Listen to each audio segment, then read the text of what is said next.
Kangla was in my checklist for a long time. Since ancient time, it was the only trade route between people from Lahore and Ladakh.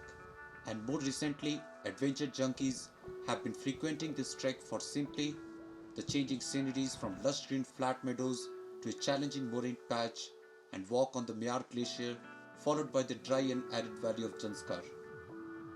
The trek is quite unfrequented and remote that you hardly find anyone the whole time. Some even categorize this as an expedition. In addition to this, there was another desire to do it in alpine way. We decided on a small, experienced and a well-bonded team. Our team of 5 started the trek on 5th July 2019. A senior member led the charge of guiding us as he had traversed the route quite a many times. And the rest of us were bang-on stand-up guys who walked shoulder to shoulder. Day 1, Manali to Khanjar. We drove from Manali to Udaipur, a small town in the Lahore district, and continued further along Myar River to reach Khanjar, the last motorable point of Myar Valley. Myar Valley consists of 16 villages with a total population of only few hundred. The culture is influenced by Tibetan Buddhism and people are mostly engaged in farming and animal husbandry. We found a nice little guest house and decided to rest there to begin our trek tomorrow. Day 2, Khanjar to Thanpatan. We got up early in the beautiful quiet village of Khanjar and after a healthy breakfast, we flagged off our journey to Thanpatan. We walked on the left bank of Myar River across the rich pasture lands of the valley. According to the local folklore, there used to be a society at Thanpatan a few centuries back, which later just vanished for unknown reasons. The remains in the form of farms and broken rock shelter can still be found. Locals of Khanjar and shepherds from far away come with their cattle for the rich pasture land that the valley offers. Medicinal plants like Kuth and Manu are also collected. Our walk to Thanpatan took around 6 hours through green meadows covered with beautiful flowers with hardly any altitude gain. We reached Thanpatan at around 2 p.m. Over tea and snacks, a local shepherd told us a story about a lama who used to burn the farms of the local villages and run away. He was later executed and cremated at a temple which we had come across on the way. Day 3, Thanpatan to North Phalpu. We got up to a breathtaking view, packed our tents and resumed with our journey.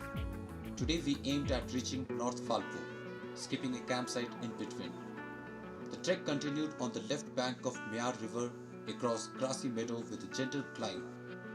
There were a few water streams on the way before reaching the campsite. The trail runs smooth with a gentle climb and mesmerizing views of massive glaciers and snow-capped peaks all around the route. The campsite is surrounded by many small beautiful lakes and this is the last green patch that we'll witness. From now onwards, the trek will become a little tricky as we say goodbye to green meadows and face the tough moraine and crevasse-infested glacier. But we were confident and our spirits were high in the presence of our senior member and guide, Ramuji. North Phalpu campsite also serves as base camp for several famous peaks and has been visited by a lot of mountaineers for peak climbing. The local shepherds can be seen only till this point. From now, we start on the 24-kilometer long Myar Glacier. Day 4, North Phalpu to Camp 1. Today we begin our trek for Camp 1. We come across the source of Myar River in the beginning of our day, and looking at the source, it almost seems as the river is originating from underneath the glacier. The geography of the route turns into a complete valley of moraines, with small lakes in between. It takes a lot of effort and concentration to traverse the moraines as they seem never-ending and sometimes unstable, nicknamed Disco Rocks. Honestly, it was the hardest of all days. The trail is ever-changing, so we followed a direction and made our own way through the moraines. It took us around 7 hours to reach Camp 1. The entire place is like a flat glacier and is full of glacier tables found because of the sun rays not reaching underneath the big rocks lying on glacier. Water is available in the form of small streams running through the glacier. These usually dry up in the morning, so make sure that you have your water supplies ready in the night. Day 5. Camp 1 to Camp 2. We started for Camp 2 early at 6:30 am to utilize the winter period of good weather. The trek to Camp 2 took around 5 hours on vast Mea Glacier. It was a relatively easy walk.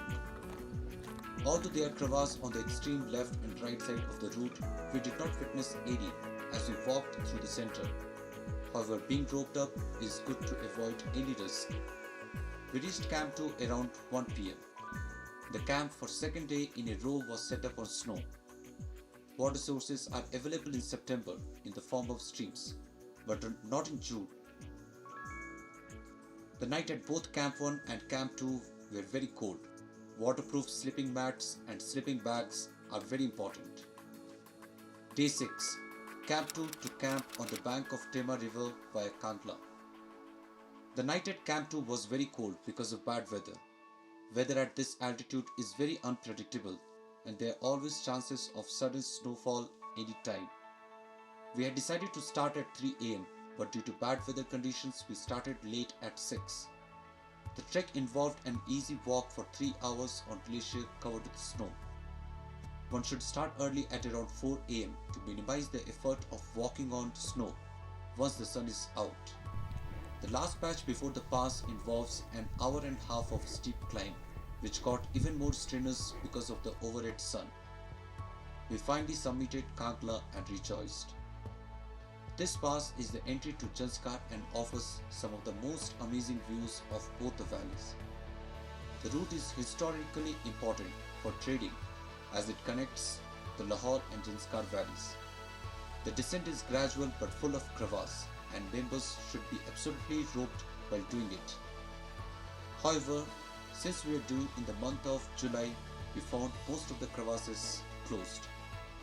The descent took us around 2 hours, which usually takes 4, as there are a lot of zigzag paths that one will need to take to avoid the crevasses. After covering the glacier, we descended for another couple of hours to camp at a flat green meadow amidst the dry and arid valley of Janskar. After the early morning showers, the weather remained clear for the rest of the day. Day 7. Camp on the bank of Tema River to Bardhan. The next day route till Bardhan followed a gradual descent on the right bank of Tema River. It was dry and full of scree, but comfortable. In between there were few green meadows. There were a lot of locals, mostly women and kids, who come to this part with their cattle, make their rock shelter and set it for months as part of transhuman culture. We descended for a total of 6 hours from camp to reach till this road point, and then continued for another 6 kilometers on the road to reach Bardhan, a very famous and old monastery of Janskar Valley. The road then again continues for 7 kilometers to Padam.